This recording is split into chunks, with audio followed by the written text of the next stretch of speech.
اوپر اٹھائیں تو زین گہری نیند میں تھا، شاید وہ اسے اپنا تکیہ سمجھ کر دبوچ گیا تھا۔ سحر نے ممکنہ حد تک کوشش کی کہ اس کے حصار کو توڑ سکے، لیکن پھر ہمت ہارتی رونے لگی۔ اس کا نازک وجود زین کا وزن برداشت نہیں کر پا رہا تھا، پر وہ چاہ کر بھی زین کو نہیں جگا سکتی تھی۔ تبھی کوشش ترک کر دی، پر کچھ وقت بعد نیند کی دیوی کو اس پر رحم آ گیا اور وہ زین کے بوجھ تلے خود ہی سو گئی۔ صبح زین کی نیند ٹوٹی تو انگڑائی لیتے سستی سے ایک دم اپنا تکیہ اپنی باہوں میں دبوچا اور گہری سانس لی، لیکن پھر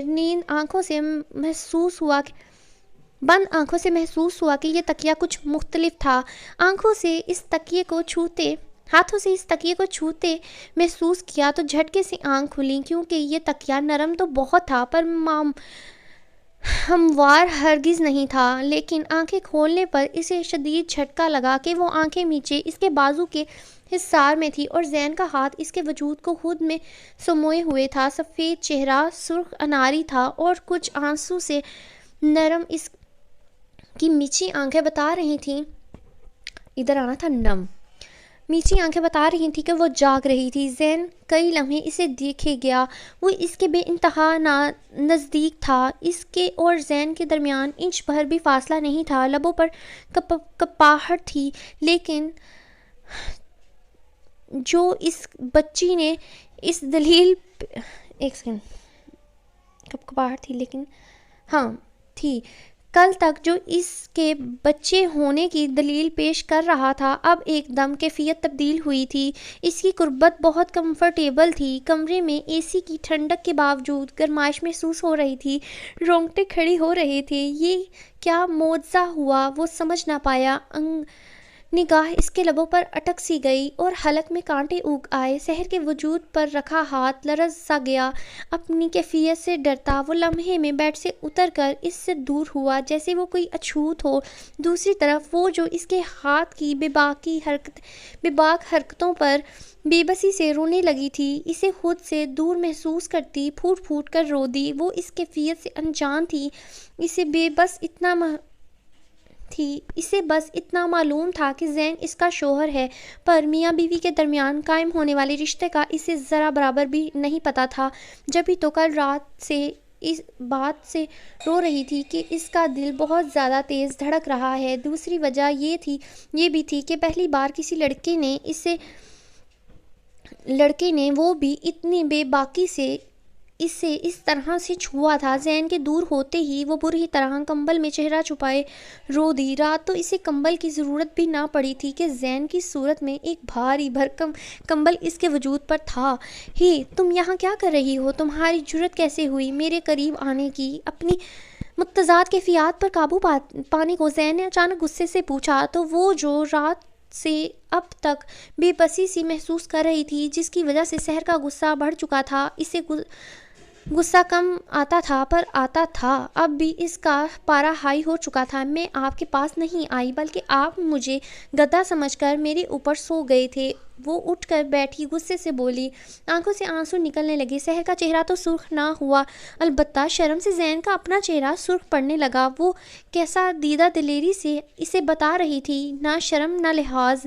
یا تو وہ بالکل معصوم تھی کہ اپنے اور اس کے درمیان رشتے کو نہیں سمجھ رہی تھی، یا معصوم بننے کی سازش تھی۔ میری کمر ٹیڑھی ہو گئی اور سانس بھی اتنی مشکل سے لے رہی تھی میں۔ وہ روتے ہوئے اس کی معلومات میں مزید اضافہ کرنے لگی۔ تو کس نے بولا تھا میرے قریب آنے کو؟ زین نے جواباً دانت پیس کر غصے سے پوچھا۔ میں خود نہیں آئی، آپ نے زور سے کھینچا تھا، میرا ہاتھ بھی اترنے والا ہو گیا تھا۔ میں ساری رات نہیں سوئی، میں ماما کو بھی بتاؤں گی۔ صبح آپ بیڈ ٹچ بھی کر رہے تھے مجھے۔ وہ ہاتھ میں چہرہ چھپائے بے اختیار اونچی آواز سے رونے لگی۔ تو سارا خمار ہی اس کے بیڈ ٹچ کا تھا، سارا غم ہی اس کے بیڈ ٹچ کا تھا، اسے تو عابدہ نے کہا تھا۔ زین بہت نیک اور شریف ہے، ابھی غصے میں ہے، اسے کچھ نہیں کہے گا۔ جبکہ اس کے بیڈ ٹچ والی بات پر زین کا دماغ بھگ سے اڑ گیا۔ بے اختیار جبڑے بھینچے زین نے اپنے منہ پر ہاتھ پھیرا۔ چاہتے تھے ڈیڈ وہ اس سے رشتہ قائم کرے جسے اس کے اور اپنے درمیان اس نازک رشتے کی نزاکتوں کا اندازہ تک نہیں تھا۔ نکلو میرے کمرے سے، اسے روتا دیکھ زین نے سختی سے کہا تو وہ آنکھیں پھاڑے زین کو دیکھنے لگی۔ میں نے کہا آؤٹ۔ زین نے پھر اپنی بات پر زور دیا تو اچانک سحر کا غصہ بھی بڑھ گیا۔ وہ شخص غلطی پر تھا پر اپنی غلطی ماننے کی بجائے اسے کمرے سے باہر نکال رہا تھا۔ میں ماما اور ڈیڈ کو سب بتا دوں گی، وہ وارننگ دیتے غصے سے بیڈ سے اٹھی اور اس سے پہلے وہ دروازے تک پہنچی زین نے اس کا بازو اپنی سخت گرفت میں پکڑ لیا۔ کوئی بھروسہ نہیں تھا باہر جا کر وہ اس کی عزت کے اشتہار لگا دیتی اور پھر اس کے ڈیڈ غلط سمجھتے اس پر سحر کو مسلط کر دیتے۔ کیا بتاؤ گی موم اور ڈیڈ کو تم؟ زین درشتگی سے پوچھ رہا تھا۔ اس کا یہ غیر انسانی انداز سحر کو مزید باغی کر رہا تھا۔ وہ چھوٹی عمر کی تھی پر اس کے ساتھ بہت توجہ اور لاڈ پیار سے بڑھی ہوئی تھی۔ بے شک وہ میاں بیوی کے درمیان قائم ہونے والے تعلق سے انجان تھی، لیکن یہ لہجے کہاں برداشت تھے اسے جو زین اختیار کر رہا تھا۔ سب بتاؤں گی۔ آپ ساری رات میرے اوپر سوئے، میری ہڈی پسلی بھی ہل گئی۔ پھر صبح وہ بولتے بولتے اٹک گئی تھی۔ وہ خود بھی نہیں جانتی تھی اس وقت اس کا چہرہ سرخ ہو چکا تھا جو زین نے بغور دیکھا تھا۔ صبح کیا اس طرح سختی سے استفسار کیا؟ صبح آپ نے مجھے پیٹ ٹچ کیا تھا، وہ غصے سے زین کے ہاتھ سے بازو نکالتے بولی تو زین کے ہونٹوں پر اچانک مسکراہٹ آ گئی۔ تم جانتی ہو میں تمہارا کون ہوں؟ اب کہ زین نے سینے پر ہاتھ باندھے پوچھا تو سحر اسے شکوہ کناں نظروں سے دیکھنے لگی۔ وہ تو جانتی تھی وہ کون ہے پر شاید وہ قبول کرنے سے انکاری تھا۔ شوہر ہے میرے، بنا توقف کے یوں کہا جیسے یہ قبول کرتے اس کے منہ میں کڑواہٹ گھلی ہو، جبکہ زین اس کے تیور دیکھ اب ماتھے پر بل ڈالے اسے گھور رہا تھا۔ تو جس کو تم بیڈ ٹچ کہہ رہی ہو نا، اسی سے بیبی ہوتے ہیں اور اس طرح ہر شوہر اپنی بیوی کو ٹچ کر سکتا ہے، اور جو لڑکیاں باہر سب کو یہ راز کی باتیں بتاتی ہیں ان کو سب بے شرم کہتے ہیں اور جہنم میں ان کا ایک الگ ٹھکانہ ہوتا ہے۔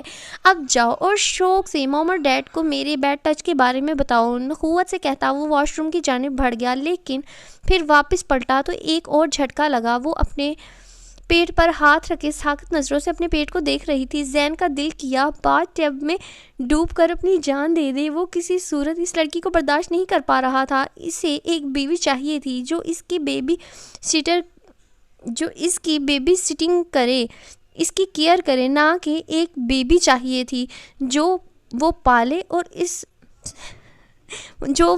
اس کی سوچ زین پڑ چکا تھا، پر چاہ کر بھی وہ مزید کچھ کلیئر نہیں کر سکتا تھا کیونکہ سحر اور اپنے درمیان کے رشتے کو وہ قبول کرنے سے انکاری تھا۔ جب میں کمرے میں ہوں تو تم مجھے میرے کمرے میں نہ دکھو، اور خبردار تم نے یہ بات کسی کو بھی بتائی۔ اگر تم نے موم اور ڈیڈ سے میری کوئی بھی شکایت کی تو میں تمہیں شکاری کتوں کے سامنے ڈال دوں گا۔ 5 منٹ بھی نہیں لگے گا، وہ تمہیں کھا پی کر ڈکار جائیں گے۔ اپنی بات مکمل کرتا وہ واش روم میں بند ہو گیا، جبکہ سحر وہیں سن کھڑی رہ گئی۔ میں خود بھی اس کمرے میں نہیں رہوں گی، وہ غصے سے پیر پٹکتی کمرے سے باہر نکل گئی۔ زرمش نے ایک نظر اپنے ہاتھ پر رکھے برہان کے ہاتھ کو دیکھا اور پھر اگلے ہی لمحے ٹیبل سے ایک کانٹا اٹھاتے برہان کے ہاتھ کی پشت پر گاڑ دیا۔ برہان اس حملے کا گمان بھی نہیں رکھتا تھا۔ فوراً اپنے ہاتھ پیچھے کرتا وہ زرمش کو سرخ آنکھوں سے گھورنے لگا جس کا نقش اعنارہ جیسا تھا، پر اعنارہ جیسی معصومیت کہیں نہیں تھی۔ میں تمہیں زمین میں زندہ گاڑ دوں گا۔ ابھی برہان دانت پیستے بول ہی رہا تھا کہ زرمش نے سختی سے اس کی بات کاٹی۔ دوبارہ ٹچ مت کرنا چاہو تو اپنی 2 مرتبہ کی حالت یاد کر لینا۔ وہ کھلے عام چیلنج کر رہی تھی۔ یقیناً یہ زاویار کی تھپکی کا نتیجہ تھا۔ تم ایک کوٹھے والی بد کردار لڑکی ہو، اپنی اوقات بھول رہی ہو، برہان نے انتہائی حقارت سے کہا۔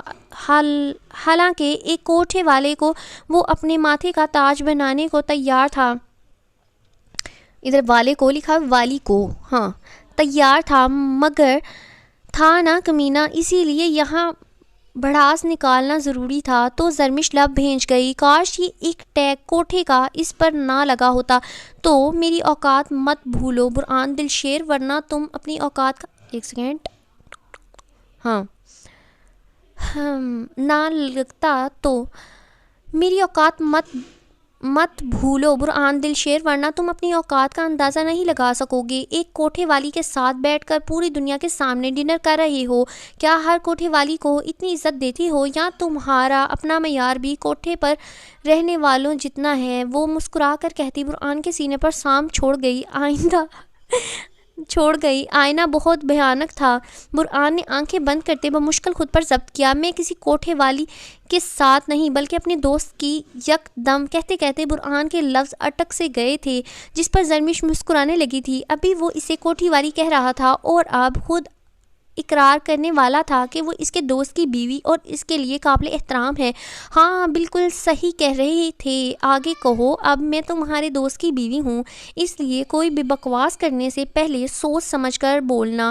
میں جب کوٹھے پر بندھی تھی تب بھی تمہاری بکواس سننے کی روادار نہیں تھی، تو پھر اب تو مسز زاویار خانزادہ ہوں۔ وہ بہت یقین اور اطمینان سے بولی۔ تو اس طرف آتے زاویار کے ہونٹ مسکراہٹ میں ڈھلے، جیسے وہ لمحے بھر میں چھپا گیا، اور سنجیدگی سے برہان کو دیکھا جو زاویار کے آنے پر اپنے تاثرات چھپا گیا تھا، لیکن زاویار کی نظر اس کے ہاتھ کی پشت پر موجود چھوٹے چھوٹے سرخ نشان پر پڑی تھی، جیسے وار کیا گیا تھا۔ میں نے زیادہ لیٹ تو نہیں کیا؟ ماحول کا ہلکا پھلکا کرتے زاویار اپنی نشست پر بیٹھ گیا، پر جواب برہان اور زرمش دونوں کی طرف سے نہ آیا۔ برہان کو بالکل خاموش ہاتھ میں چمچ گھماتے دیکھ زاویار نے ٹوکا تو برہان نے مسکراتے چمچ واپس ٹیبل پر رکھ دیا۔ زرمش جو اب تک شیر بنی ہوئی تھی، زاویار کی موجودگی پر ایک بار پھر نروس ہونے لگی تھی۔ اسے احساس بھی نہیں تھا کہ وہ زاویار پر انحصار کرنے لگی تھی۔ جہاں وہ اکیلی ہوتی تھی، مقابلہ کرتی تھی، پر عام بیوی والی صفت اس میں موجود تھی کہ شوہر کی موجودگی میں وہ سہم جاتی تھی اور چاہتی تھی کہ ان کے بدلے کا مقابلہ اس کا شوہر کرے۔ تم نے بتایا تو ضرور ہوگا زاویار اپنی بیوی کو کہ میں تمہاری زندگی میں کس قدر اہمیت رکھتا ہوں۔ کھانا اپنی پلیٹ میں نکالتے برہان نے مسکراتے پوچھا تو زاویار کا دل کیا کہکا لگائے۔ وہ تو حقیقتاً زرمش کو سوتن بننے کی کوشش کر رہا تھا۔ ہاں بہت زیادہ اہمیت ہے برہان تمہاری، زاویار نے تائید کی، پر برہان جلتے کوئلے پر لوٹ گیا۔ جب زرمش کو بالکل نظر انداز کرتے کھانا کھاتے دیکھا، وہ لڑکی اسے ہمیشہ ٹف چیلنج دیتی تھی، پہلی لڑکی تھی جس کے آگے برہان نے شکست کھائی تھی، لیکن کچھ پل سوچنے کے بعد ہی اس کے لب کمینگی سے مسکرائے۔ سبرینا سے تمہارا رابطہ ہوتا ہے زاویار، تمہاری پہلی بیوی تھی وہ، اب بھی اس سے اتنی محبت کرو گے تو زندہ نہیں رہ پائے گی۔ ہاں، برہان نے نارمل سے لہجے میں کہتے زرمش کو دیکھا۔ اس کا یقین ٹھیک تھا، وہ کتنا بھی نظر انداز کرتی پر اب بیوی بن چکی تھی۔ زرمش کے کھانا کھاتے ہاتھ کی حرکت رکی تھی اور پل بھر میں چہرے کا رنگ متغیر ہوا تھا۔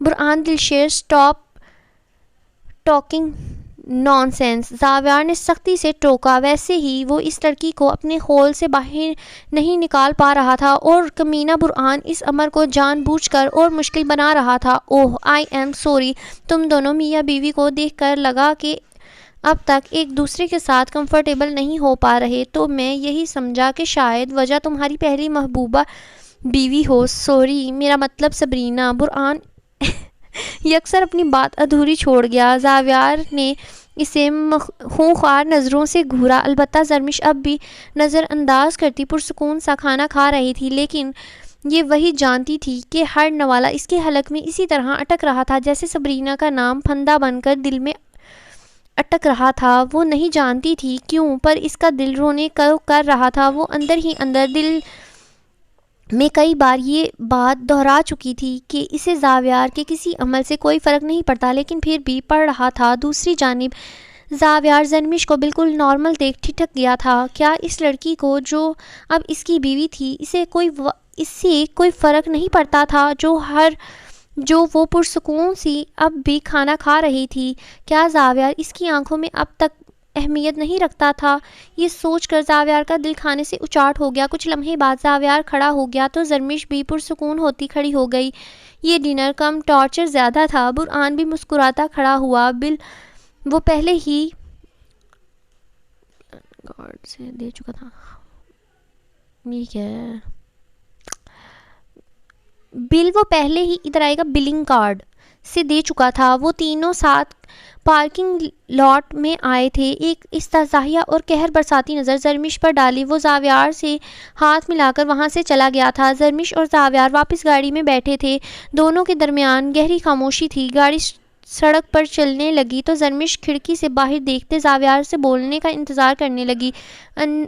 انجانے میں ہی صحیح، وہ توقع کر رہی تھی کہ زاویار اس سے بات کرے گا، اسے قرآن کی سبرینا کے متعلق کہی گئی بات کی وضاحت پیش کرے گا، پر ایسا کچھ نہیں ہوا تھا۔ وہ بالکل خاموش تھا۔ دل میں ایک چبھن سی ہوئی۔ اس کے دل نے فوراً ہنستے ہوئے سرگوشی کی۔ وہ کیوں نہیں وضاحت دے گا زرمش؟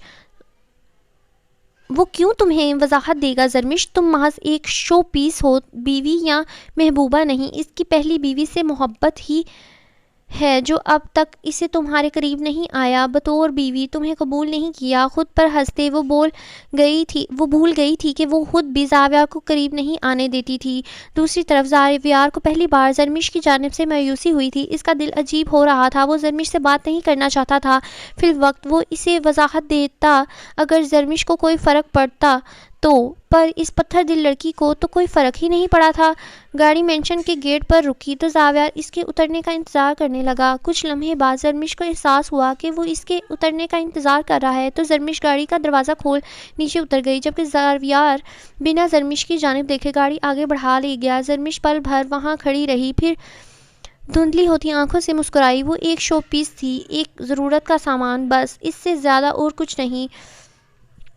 سوگوار سرخ چہرے پر سرد و سپاٹ سے تاثرات تھے۔ وہ اپنی پھوٹی قسمت اور اس شخص کی بے حسی، ظالم جبر و بربریت پر جتنا رو سکتی تھی، رات رو چکی تھی۔ اب تو آنکھوں سے آنسو بھی جیسے خشک ہو چکے تھے۔ سوجی آنکھیں، سرخ ناک اور گال اس وقت اس بات کی گواہ تھے کہ وہ رات سے اس نازک جان پر بہت بھاری گزری ہے۔ وہ کھوئی سی باہر کے مناظر میں گم تھی۔ وہ سب کی عزت کرنے والا، سب کی عزت دینے والا شخص نورین کے معاملے میں اتنے کٹھور پن پر اتر آئے گا، اسے کہاں اندازہ تھا۔ اس پر متضاد اس کے ساتھ اتنا کچھ کر کے وہ رات سے اس کا فون تک ریسیو نہیں کر رہا تھا، اسی لیے نورین نے اتنا بڑا قدم اٹھایا تھا کہ ثنا کے ذریعے اس نے ذاتی بنگلے کا ضیاء کے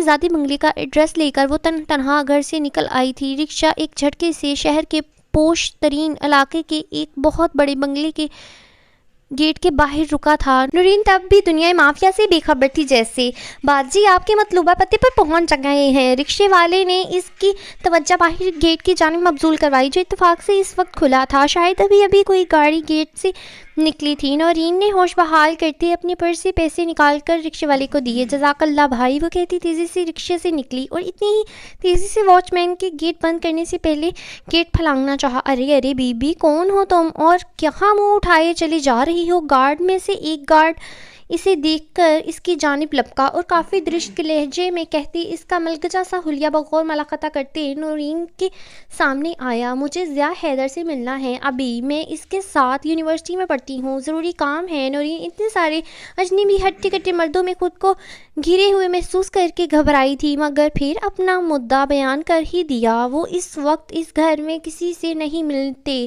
تم دوسرے گھر چلی جاؤ، گارڈز نے بدتمیزی سے کہا۔ نورین کا اس کے حقارت بھرے لہجے پر دماغ گھوم گیا۔ مجھے اس سے آج ابھی اسی وقت ملنا ہے، ہٹو سامنے سے، نورین نے چلا کر کہا تھا۔ بی بی، بھیک ہی مانگنی ہے؟ بڑے گھر جاؤ، یہاں سے کچھ نہیں ملے گا، نکلو یہاں سے، گارڈ نے کہتے کوہنی سے اس کا بازو دبوچ کر اسے باہر کی جانب گھسیٹا تھا۔ جب ایک شیر جیسی دہاڑ پر وہاں موجود سب کے دل دہل گئے تھے۔ یو باسٹرڈ، چھوڑو اس کا بازو، وہ ساری رات بے قرار رہا تھا، سوچا نہیں تھا اسے حاصل کرنے کو اس حد تک جانا پڑے گا۔ یہ سب کر کے خوش تو وہ بھی نہیں تھا، تبھی ساری رات سو نہیں سکا تھا۔ کچھ ساری رات نورین کی کالز آتی نہیں تھیں، مگر اس میں اس کا سامنا کرنے کی ہمت نہیں تھی، تبھی اگنور کرتا رہا۔ صبح فجر پڑھ کر ذرا سی آنکھ لگی، مگر کچی نیند ہی تھی۔ آنکھ کھلنے کے بعد سر درد سے پھٹا جا رہا تھا، کسی لحظہ سکون نہیں تھا۔ تبھی اب وہ بلیک پینٹ پر بلیک کی سادہ سی ٹی شرٹ پہنے تیار ہو کر ایحان کے ساتھ جانے کے لیے اندر سے باہر نکلا تھا، مگر باہر پورچ میں نکل کر دکھائی دینے والے اگلے منظر نے جیسے اس پر ابلتا لاوا انڈیل دیا تھا۔ وہ نرین تھی جو گارڈ سے بحث کر رہی تھی۔ اس سے امید نہیں تھی وہ اس سے باز پرس کرنے اس کے ذاتی بنگلے میں آن پہنچے گی۔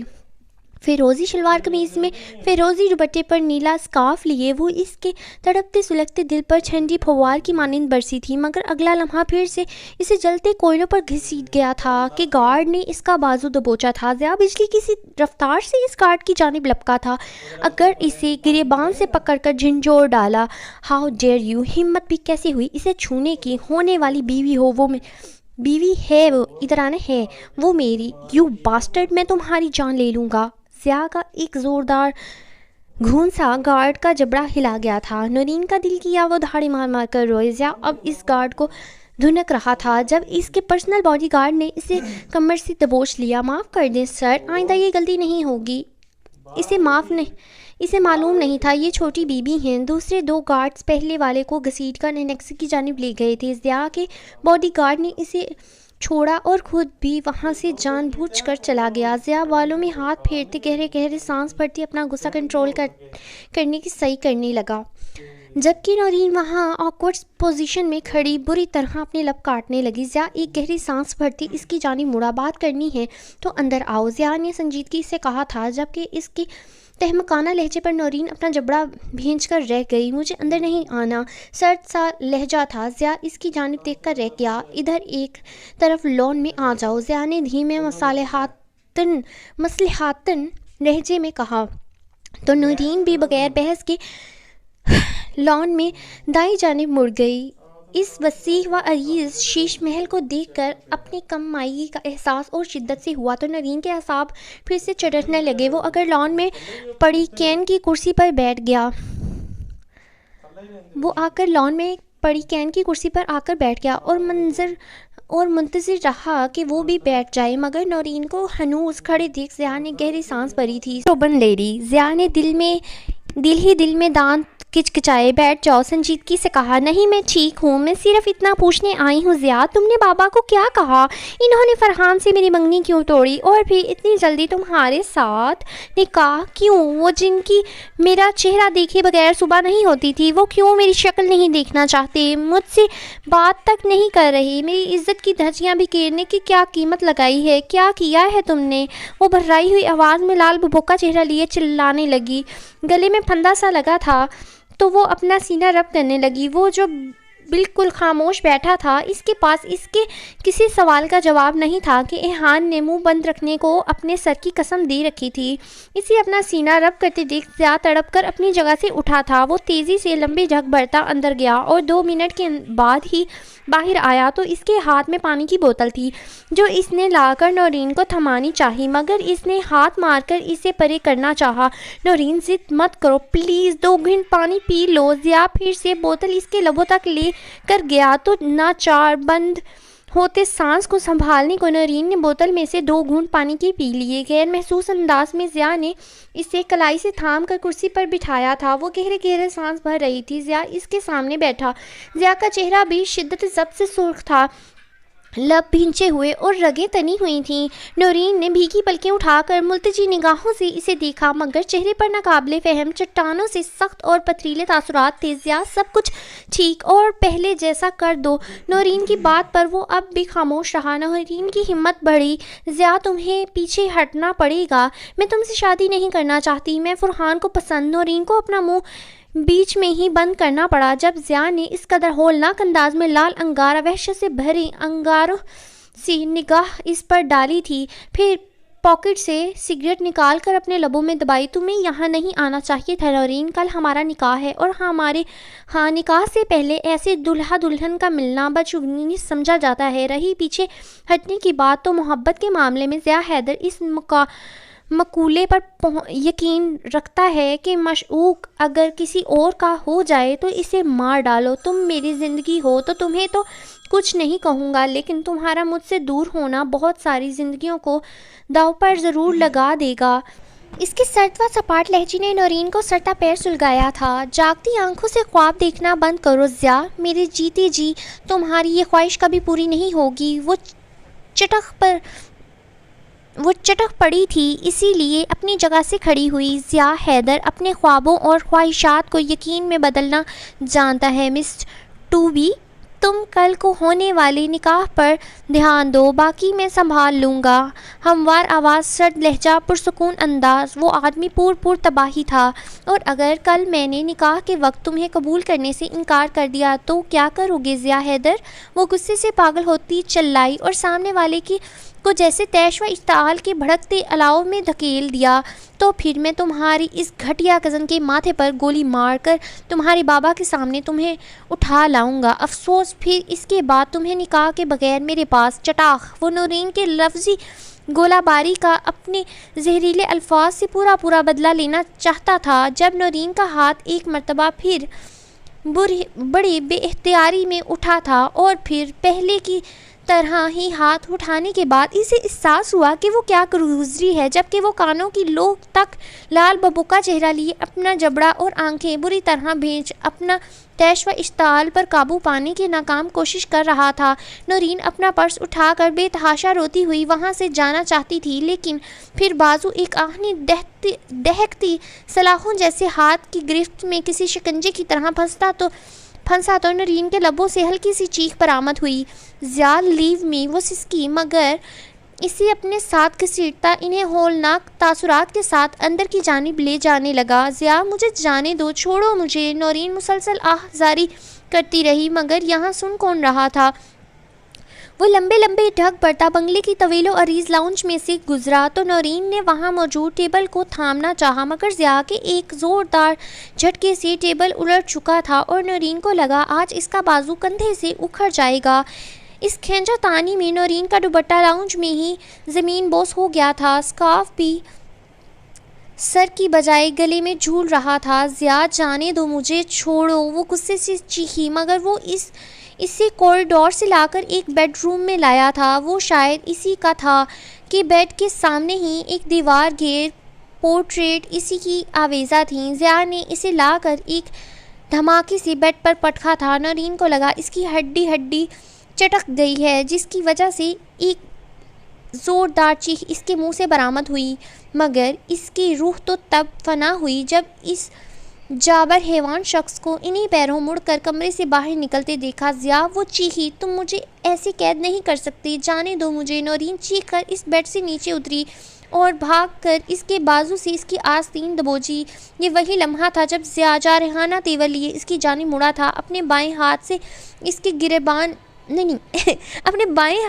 اس کی گردن آگے سے دبوچ کر اس کی پشت اپنے سینے سے لگائی تھی، دوسرے ہاتھ سے اس کی کلائی مروڑ کر اس کی پشت پر لگاتے ضیا نے اسے مکمل بے بس کیا۔ وہ ماہی بے آب کی طرح تڑپی، لیکن نورین کے لبوں سے ایک دردناک چیخ تو تب برآمد ہوئی جب ضیا نے عجیب درندگی کا مظاہرہ کرتے اپنے تیش و اشتعال پر قابو نہ پاتے ذرا سا نیچے جھک کر اس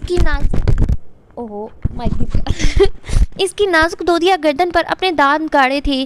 یہ 2 تھپڑوں کا سوت سمیت بدلہ وہ اس کے کان میں پھونکارا تھا۔ نورین کا دل کیا زمین پھٹے اور وہ اس میں سما جائے، اس لیے پھوٹ کر رو دی، اور اس سے پہلے کہ کوئی انہونی کر بیٹھتا اسے واپس بیڈ پر دھکیل کر کمرے سے باہر کمرہ باہر سے لاک کر گیا۔ ضیا، دروازہ کھولو، مجھے جانے دو، چھوڑ دو ضیا، دروازہ کھولو، خدا کے لیے مجھے جانے دو۔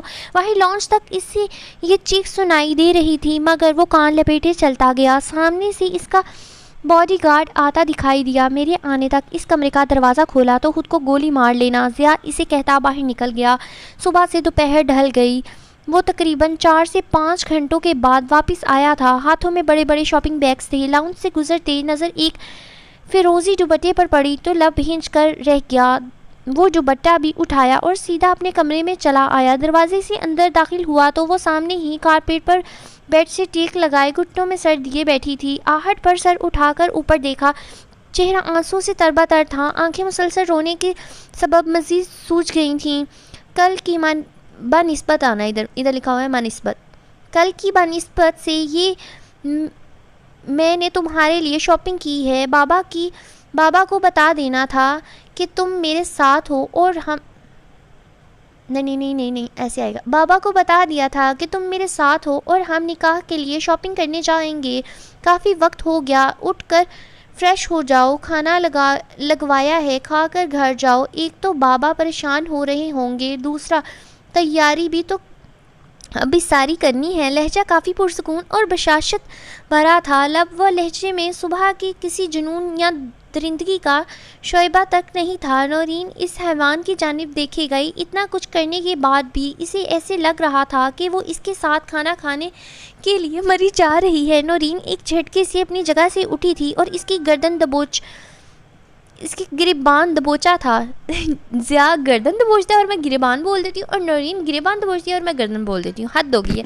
اگر تمہارا دل یوں ہی بھرتا ہے تو مجھے ابھی نوچ لو, مگر میری جان چھوڑ دو ضیاء حیدر. وہ حلق کے بل چلائی. ضیاء نے ایک گہرا سانس بھرا اور اس کے سر پر اپنی لائی شال اڑھائی. اس کا بازو نرمی سے پکڑا اور اسے باہر لے کر نکلا. وہ چیختی چلاتی اور چٹپٹاتی رہی. ضیاء نے گارڈ کو اشارہ کیا تو وہ اندر سے تمام شاپنگ بیگز لیے باہر نکلا. ضیاء اسے پورچ میں لایا اور گاڑی کا دروازہ کھول کر اسے فرنٹ سیٹ پر دھکیلا. خود ڈرائیونگ سیٹ پر آ کر بیٹھا. گارڈ نے شاپنگ بیگز پچھلی سیٹ پر رکھے. وہ پھر سے رونے لگی, مگر ضیاء نے خاموشی سے گاڑی حیدر مینشن سے باہر نکال لی.